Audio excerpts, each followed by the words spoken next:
देखो हमें अब कैलकुलेट करना है, जो नए पॉइंट्स है ना इसके अंदर वो ये वाले पॉइंट है। हमने बेसिक से जो क्वेश्चंस किए थे सेकंड और थर्ड चैप्टर में मिलते जुलते जो क्वेश्चन थे अभी तक वो अपन ने किए, ठीक है।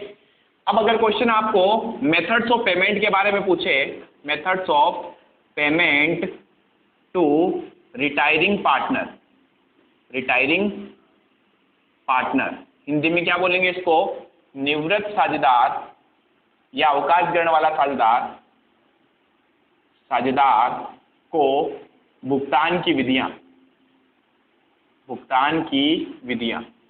जब भी कोई पार्टनर फर्म से रिटायर होता है तो हम उसको कितने तरीके से पेमेंट दे सकते हैं, ठीक है, कितने तरीके से दे सकते हो? 3 ही तरीके होते हैं हमारे पास। कितने? 3 तरीके। तो अब 3 तरीके क्या क्या क्या क्या होंगे यहाँ पर?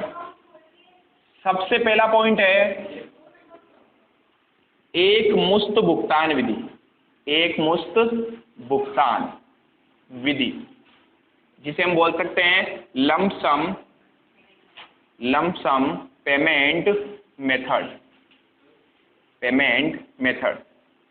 दूसरा हमारे पास जो मेथड होता है उसका नाम है दूसरा किस्त भुगतान विधि, किस्त भुगतान विधि जिसको अपन क्या बोल सकते हैं, इंस्टॉलमेंट पेमेंट मेथड, ठीक है। और तीसरा जो हमारे पास पॉइंट होता है आमोई जी कौन सा होता है? तो दांत क्यों निकाल रहे हो?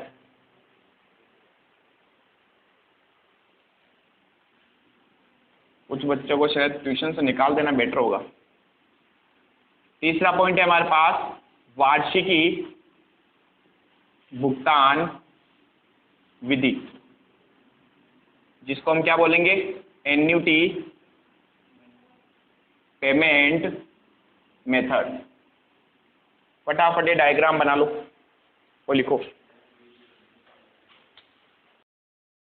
के अंदर एक मुश्त का मतलब समझते हो, सारा का सारा पेमेंट एक साथ कर देना, ठीक है। कंप्लीटली जो भी उसका ड्यू पेमेंट बन रहा है, जैसे हमने गुडविल का अमाउंट कैलकुलेट किया, हमने उसको शेयर ऑफ प्रॉफिट देखा, जितना भी उसको अमाउंट देना था ना वो सब इकट्ठा करो और एक साथ पेमेंट कर दो। इस केस में अपन सिर्फ एक सिंगल एंट्री करते हैं, जनरल एंट्री। क्या एंट्री होनी चाहिए इस केस में बताओ?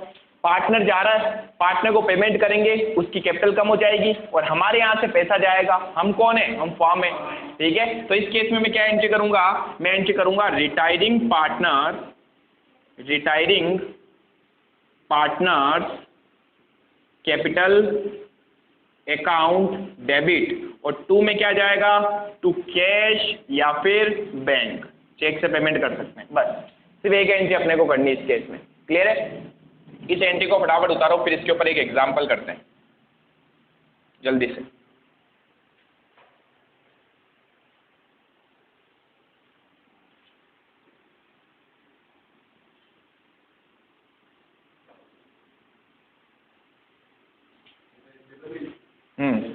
नहीं ये सिर्फ एंट्री करो, एग्जांपल में अभी लिखूंगा आपको।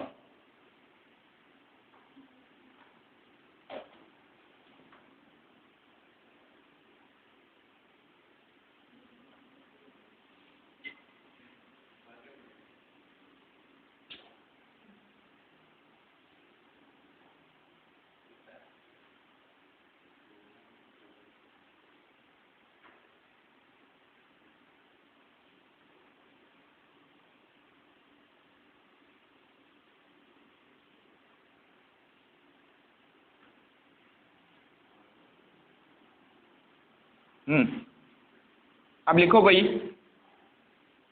एग्जाम्पल, इंग्लिश मीडियम वाले तो लिख लो, हिंदी मीडियम वाले लिखो। एक्स वाई तथा जेड 3, 2, 1 में साझेदार हैं। एक्स वाई तथा जेड 3, 2, 1 में साझेदार हैं। वाई फर्म से अवकाश ग्रहण करता है, वाई फर्म से अवकाश ग्रहण करता है तथा उसके अवकाश ग्रहण पर, तथा उसके अवकाश ग्रहण पर उसके पूंजी खाते का समायोजित शेष, उसके पूंजी खाते का समायोजित शेष 1,00,000 रुपए था,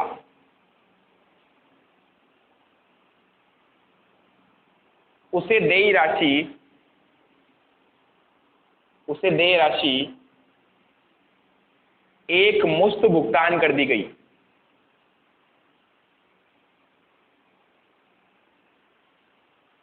भुगतान पर जनरल प्रविष्टि करो तथा खाते बनाओ। इंग्लिश मीडियम वाले लिख देना, make the general entry and prepare account.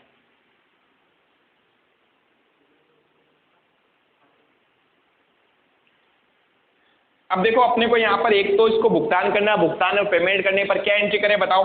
Y retire हो रहा है, वाई जब रिटायर होगा तो यहाँ पर एक वर्ड आया आपको मालूम है, एडजस्टेड कैपिटल। इसका मतलब समझते हो? यस, सारा एडजस्टमेंट हो गया है। एडजस्टमेंट होने के बाद इसके कैपिटल में कितना बैलेंस आ रहा है? 1,00,000 रुपए। ये हमें लमसम पेमेंट कर देना है। जब हम लमसम पेमेंट करेंगे तो क्या एंट्री करेंगे? देखो, Y capital account debit to cash account, कितने? 1,00,000 रुपए। ठीक है, अब हमें इसको अकाउंट्स में रिप्रेजेंट करना है, तो बताओ वाई का कैपिटल अकाउंट बनाना पड़ेगा। जब मैं वाई का कैपिटल अकाउंट बनाऊंगा, वाई कैपिटल अकाउंट, तो इसका जो एडजस्टेड बैलेंस आ रहा है ना, वो लिखना बाई साइड में। और क्या लिखेंगे पता है? By balance BD. इसका बैलेंस पड़ा है हमारे पास में कितना? 1,00,000 रुपए का। ठीक है, ये सारा एडजस्टमेंट करने के बाद ही आया है। इसको यहां से अगर हम भुगतान कर देंगे, पेमेंट कर देंगे, तो क्या एंट्री करेंगे? To cash. कितना पेमेंट करना है? 1,00,000।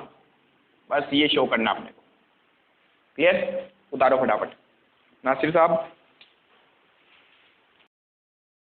अब देखो, ये तो हमारे पास फर्स्ट पॉइंट था। सेकंड पॉइंट है हमारे पास में किस्त भुगतान विधि। ये जो किस्त भुगतान है ना, इसका मतलब क्या होता है वास्तव में? किस्त भुगतान विधि, जिसे हम बोल सकते हैं instalment payment method. Instalment payment method. अभी जो हमने इससे पहले पॉइंट पढ़ा, उसमें क्या था मालूम है? जो भी उसका पैसा बन रहा था ना, वो हमने पूरा का पूरा एक साथ दे दिया, किस्तों में भुगतान नहीं करें। इस बार अगर क्वेश्चन आपको बोलता है कि हमें उसको किस्तों में भुगतान करना है, इसका मतलब क्या है? उसका जो भी पैसा है ना, वो पहले तो डाल दो आप लोन में। कहाँ डाल दो? लोन में। उसके नाम से हम एक लोन का अकाउंट ओपन कर देंगे, जो भी पार्टनर रिटायर हो रहा है। फिर क्वेश्चन आपको जैसे जैसे बोले किस्तों में भुगतान करते रहो, पेमेंट करते रहो, वैसे हम उसको किस्तों में पेमेंट देते रहेंगे। लेकिन क्या वो उन इंस्टॉलमेंट के ऊपर ब्याज भी लेगा, इंटरेस्ट? यस, या तो उसको आज के आज पूरा पेमेंट दे दो। अगर आप उसका पेमेंट किस्तों में दोगे, यानी आपने उसको बोल दिया कि भाई तेरे को 4 साल में पेमेंट करेंगे, 4 इक्वल किस्तों में, इंस्टॉलमेंट में, ठीक है, तो वो क्या बोलेगा? वो कहेगा नहीं, मुझे तो मेरा पैसा भी दो। हम कहेंगे भाई 4 किस्तों में दे देंगे, ब्याज भी देंगे तुझे, तभी तो वो राजी होगा। क्लियर हुआ पॉइंट? तो जब आप इंस्टॉलमेंट पे पेमेंट देते हो, तो पहला काम तो क्या है? उसकी पूरी कैपिटल को उठा के लोन में डाल दो। फिर हर साल इसके लोन के ऊपर पहले इंटरेस्ट चार्ज करो, और उसके बाद में इसकी इंस्टॉलमेंट का पेमेंट करते जाओ। ठीक है, तो पहले बात करते हैं जनरल एंट्रीज क्या करेंगे इस केस में हम। तो सबसे पहली जनरल एंट्री क्या होगी हमारी? कैपिटल को हम ट्रांसफर करेंगे। कैपिटल ट्रांसफर कहां पर? To loan account. ठीक है, बताओ क्या एंट्री होनी चाहिए? पार्टनर की कैपिटल खत्म करनी है, और कहां पर ट्रांसफर कर देनी है? लोन में। कैपिटल कम होने पर क्या करोगे? डेबिट करो। तो क्या एंट्री हो जाएगी बताओ? रिटायरिंग पार्टनर, जो रिटायर होगा उसकी कैपिटल को ही खत्म करना है, जो बचे हुए उनकी कैपिटल को नहीं करना है। Retiring partner capital account debit, और सीधा ट्रांसफर कर देंगे to retiring partners loan account, यानी उसका नाम आएगा यहाँ पर। सपोज कीजिए एक्स जा रहा है, तो क्या एंट्री करेंगे? X capital account debit to X loan. Clear? ये फर्स्ट एंट्री। अब हर साल, यानी every year till final payment, जब तक फाइनल पेमेंट नहीं हो जाता तब तक हर साल हम 2 एंट्रियां करेंगे। अब पहली एंट्री होगी हमारे पास, फर्स्ट एंट्री इंटरेस्ट चार्ज करने पर। इंटरेस्ट चार्ज, जैसे सपोज कीजिए कोई पार्टनर है, 1 अप्रैल को उसने फर्म से अवकाश ग्रहण किया, यानी रिटायर हो गया 1 अप्रैल 2017 को। अब इसको जो पेमेंट देना है वो हर साल के एंड में पेमेंट देना है अपने को। लेकिन जब हम उसको पेमेंट देने जाएंगे तो सबसे पहले मुझे चार्ज करना पड़ेगा इंटरेस्ट। ठीक है, वो इंटरेस्ट जो भी उसका बनता है वो भी मैं उसके लोन में डाल दूंगा। सपोज कीजिए 4 लाख रुपये मांगता है, 4 किस्तों में हमें उसको पेमेंट देना था 1-1 लाख, तो हम सबसे पहले उसका 4 लाख का जो ब्याज होगा वो उसके अकाउंट में डाल देंगे। सपोज कीजिए 10,000 ब्याज होता है, तो 4 लाख की किस्तें अगर अपन 4 करते हैं तो हर किस्त 1-1 लाख की होगी। पहली बार उसको 1 लाख का इंस्टॉलमेंट प्लस ये जो 10,000 ब्याज बना वो दोनों हम उसको पे करेंगे 1,10,000। तो पहले वो जो इंटरेस्ट है उसको हम डालेंगे उसके लोन के अकाउंट में, उसके लोन के अकाउंट को बढ़ाएंगे और फिर हम पेमेंट करेंगे, तो ताकि लोन हमारा कम हो जाएगा। तो इंटरेस्ट चार्ज करने पर बताओ क्या एंट्री होनी चाहिए? इंटरेस्ट हमारे लिए खर्चा है, एक्सपेंस है, क्या करो डेबिट करो, तो एंट्री करेंगे इंटरेस्ट अकाउंट डेबिट और किसको बढ़ा देंगे? लोन को। क्या लिखेंगे? To retiring partners loan account. ठीक है, लोन हमारे लिए लायबिलिटी है, लायबिलिटी को क्रेडिट करेंगे तभी तो बढ़ेगा। ठीक है, फिर बी एंट्री, नेक्स्ट एंट्री क्या होगी? इंस्टॉलमेंट पे करने पर। जब हम इंस्टॉलमेंट पे करेंगे, किसका भुगतान करेंगे, तो क्या एंट्री करेंगे बताओ? लोन का पेमेंट करना है, लोन का पेमेंट करेंगे तो लोन कम नहीं होगा क्या? लायबिलिटी कम हो रही है, लायबिलिटी कब कम होती है? जब डेबिट करते हैं। तो अब मैं पेमेंट करूंगा retiring partners loan account debit, loan को कम कर दिया और टू में आ जाएगा टू कैश। और ये जो पेमेंट हम करेंगे इसमें क्या होगा? क्या खाली इसके अंदर इंस्टॉलमेंट होगी या इंटरेस्ट भी आएगा? यस, इंस्टॉलमेंट प्लस इंटरेस्ट, ये दोनों चीजें आएंगी। ठीक है, तो ये दोनों एंट्री आपको तब तक करनी है जब तक उसका लोन का अकाउंट खत्म नहीं हो जाता। क्लियर? बस ये अपने को करनी है। वास्तव में इसमें अपने को एक्चुअल में तो अकाउंट बनाना पड़ेगा। क्या करना पड़ेगा? अकाउंट बनाना पड़ेगा। अभी अकाउंट कैसे बनेगा वो थोड़ा ध्यान से देखना। मैंने कहा रिटायरिंग पार्टनर का लोन का अगर अकाउंट बनाए तो हमें रिटायरिंग पार्टनर्स लोन अकाउंट लिखना है।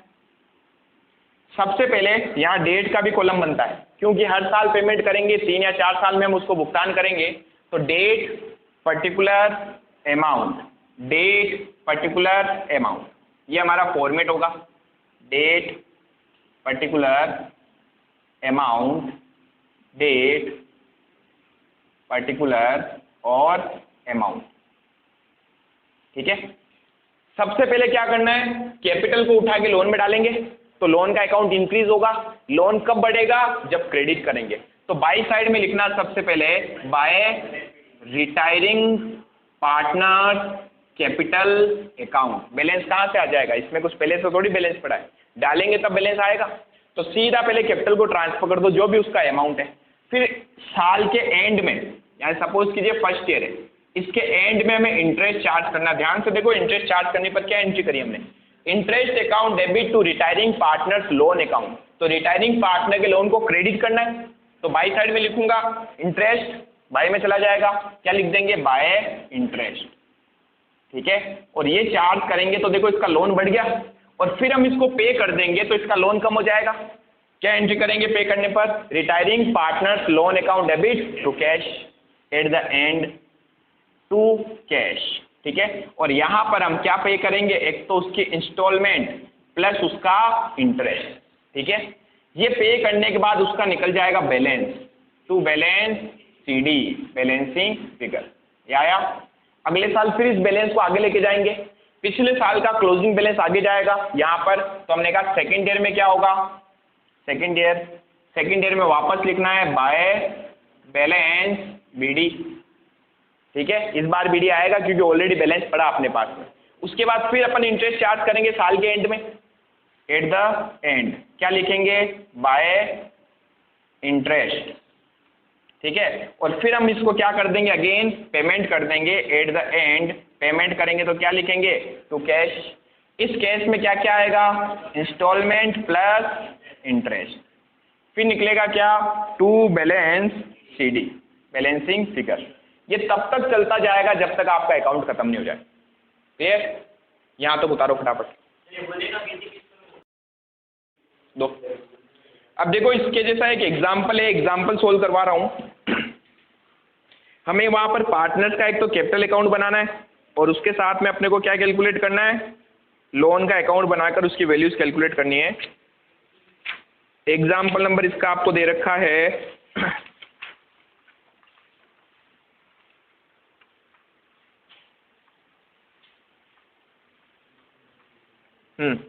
एग्जाम्पल नंबर 7 में आइए।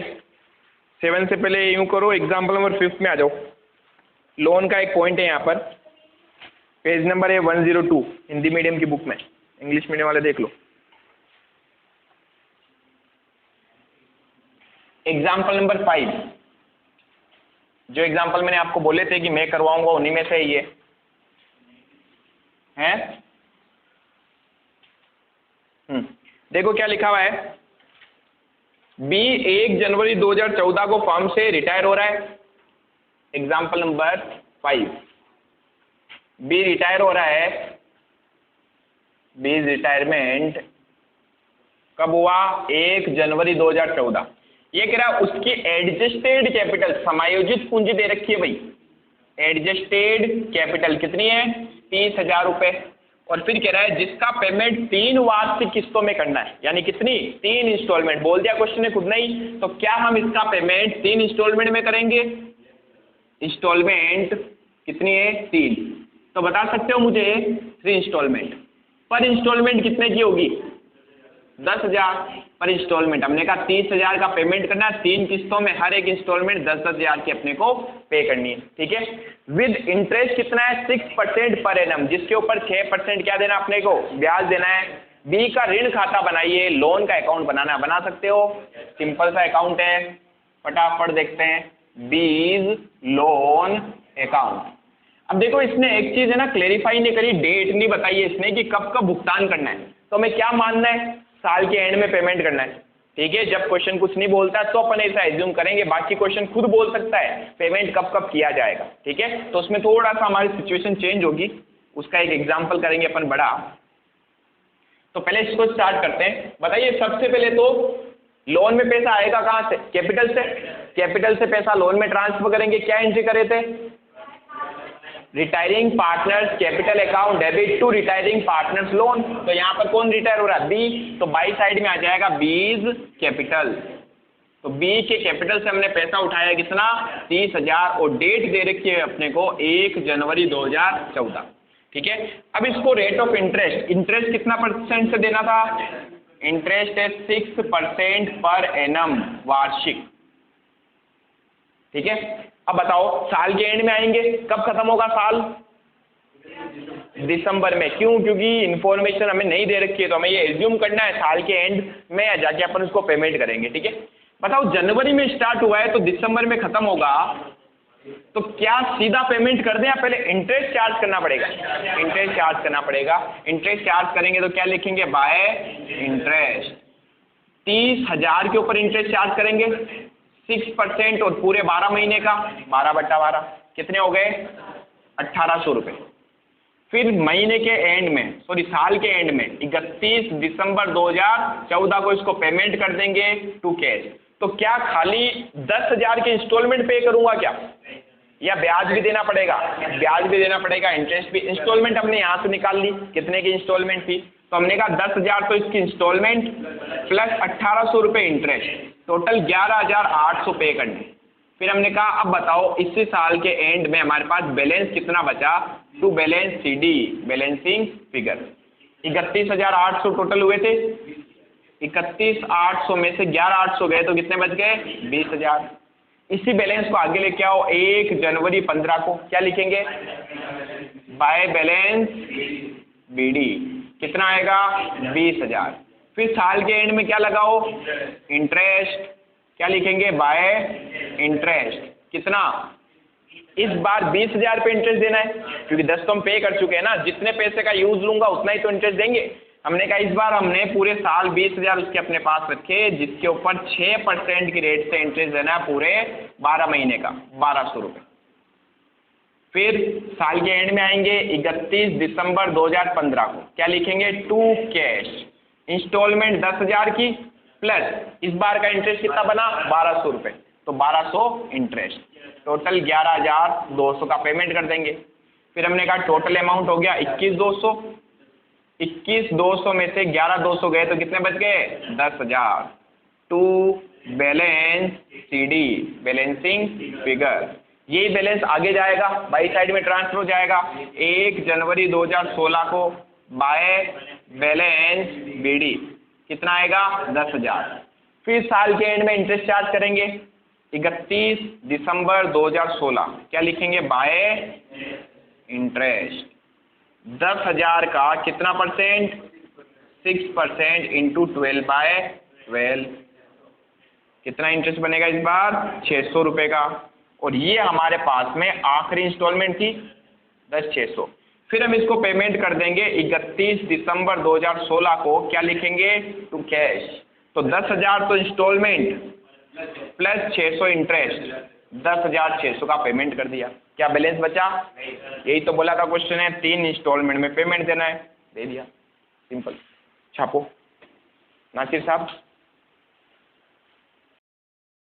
डालो एन्युटी मेथड।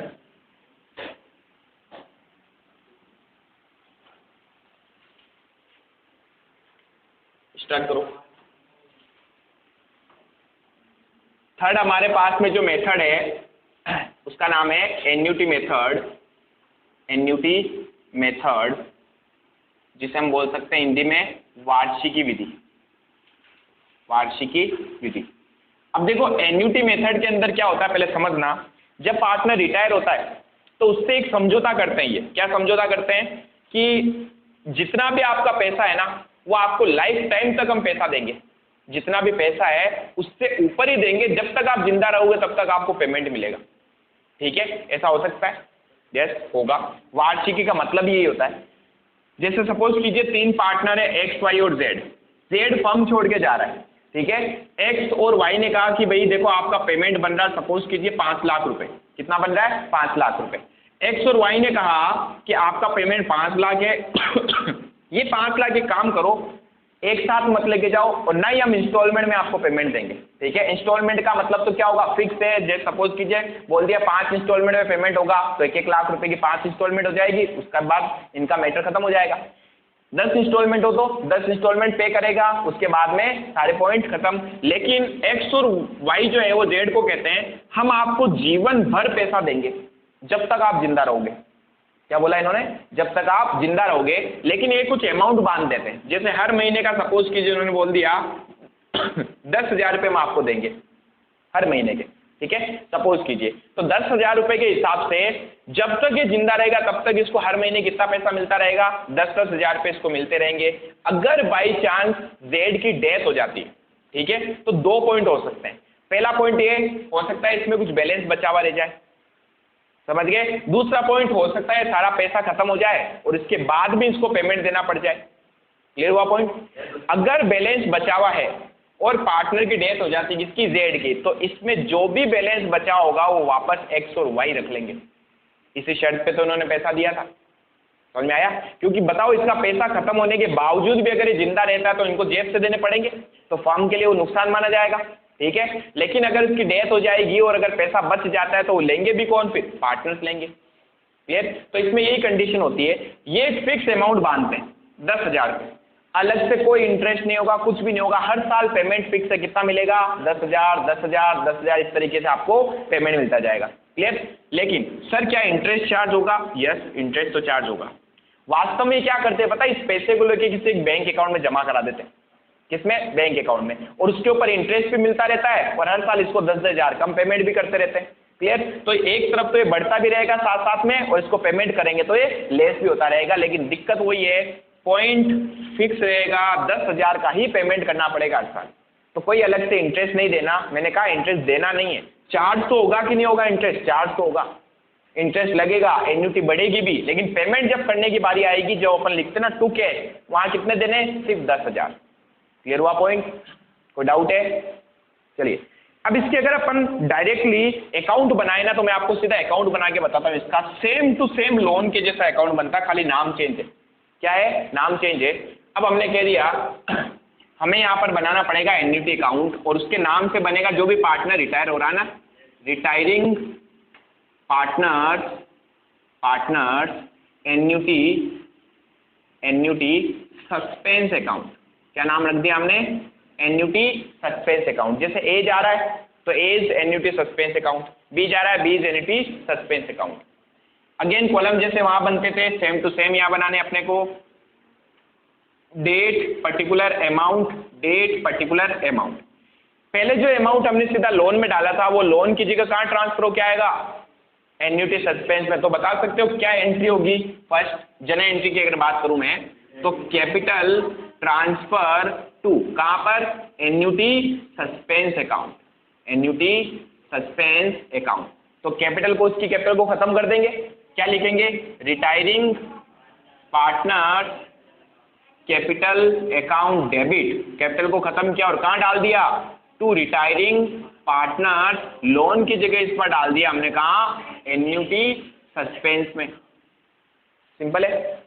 दूसरी एंट्री, अब हमने कहा उसको पेमेंट करेंगे तो पेमेंट करते वक्त अगेन दो एंट्रीज होंगी। तो सबसे फर्स्ट एंट्री ये एवरी ईयर, हर साल होगी, एवरी ईयर।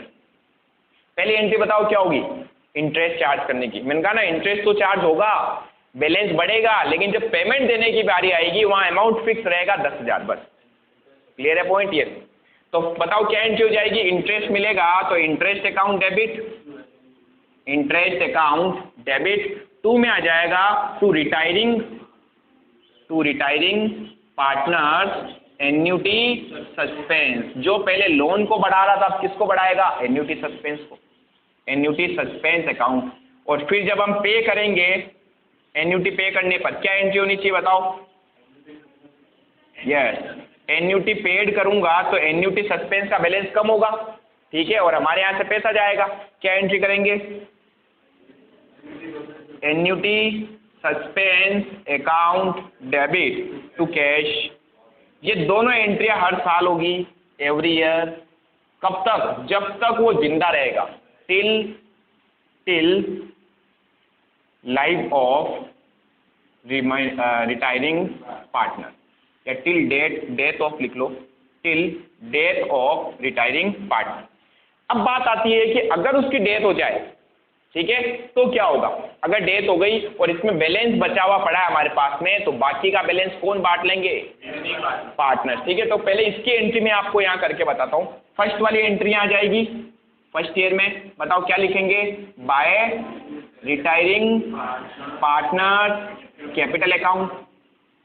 फिर साल के एंड में आएंगे, क्या चार्ज करेंगे, at the end interest by interest. तो सेम लोन जैसा ही तो है, फर्क सिर्फ एक है, जब यहाँ पे करोगे ना टू कैश तो क्या होगा, फिक्स्ड अमाउंट होगा, फिक्स्ड अमाउंट। जैसे अभी हमने 10,000 का एग्जाम्पल लिया, हर साल 10,000 10,000 10,000 ही पे करते जाएंगे, ठीक है।